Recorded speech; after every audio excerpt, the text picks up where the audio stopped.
I mean, Geoff, the Newspoll in your paper today, if this applied nationally, it's only a 3% swing against Labor, which is around 7 lost seats. But we know the polls were wildly wrong in the US election with Trump and Kamala Harris. So, you know, we could be looking at a hung parliament, but I don't know. I think all the polls are showing that voters see Albanese as weak. I don't know how in this climate they vote someone they see as weak back in. Geoff Chambers, what do you think? Hi, Shari. So we're going to see a lot of movements up and down, and the Newspoll actually matches what I'm hearing from the major parties in terms of their internal tracking polling. So there's been some recovery for Anthony Albanese, but it's from a very low bar. So he's still deeply unpopular. They're still on track to form a minority government. And the challenge now for them, and there's a few unknowns because they were so set in stone from Albanese's perspective on April 12, is how do they execute this budget and how do they perform in the campaign? And on the flip side of that, for Peter Dutton, is just to be presenting a vision that is a vision that will sell to the voter that they are ready to govern and that they do have the experience. And obviously their catchphrase will be, are you better off now than you were in 2022? And that things need to be put back on track. So I think, you read the polls week to week, whether it's economic indicators or things happening globally, and you're going to see some movement up and down. But either way, it's still a pretty poor position for Anthony Albanese. Yeah, absolutely. All right, let's have a look at, and by the way, I'm going to come back to Newspoll later on my show when I've got Cameron Milner and Andrew Carswell, so we will stick with the politics in this hour. But now let's have a look at what Donald Trump said about Malcolm Turnbull on social media today.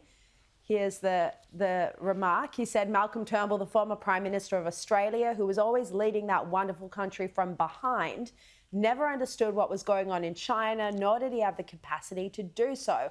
I always thought he was a weak and an ineffective leader, and obviously Australians agreed with me.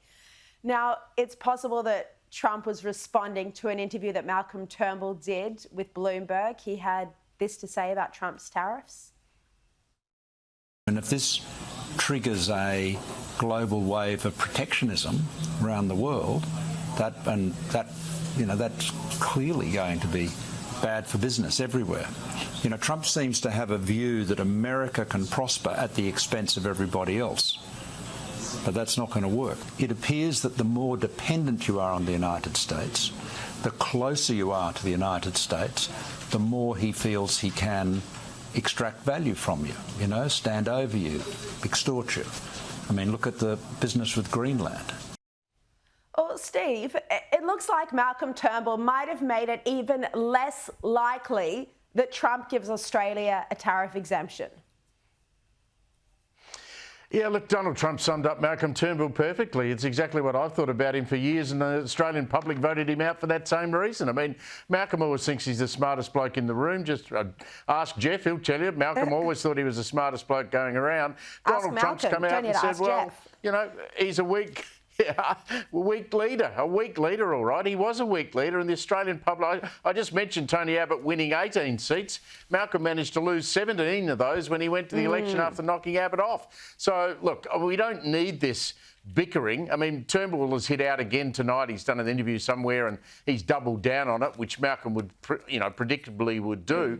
And it would have just, I reckon, Shari, bruise the Turnbull ego slightly to have the most powerful man in the world talking about him in such disparaging ways. Or maybe he'd love the fact that he's noticed him. But, Geoff, I had a report last week on the show that Albanese hasn't even been able to get Donald Trump on the phone. The tariffs are now due to take effect in 2 days' time. Turnbull certainly hasn't helped the case. No, and Malcolm Turnbull famously loves the limelight. There's some former PMs that chase it, and others who don't. And Malcolm Turnbull obviously enjoys this type of intervention. But as we've been talking about, Thursday Australian time is when the steel and aluminium tariffs are due to hit. We've seen Penny Wong first, then Richard Marles, and then Jim Chalmers all head to the States.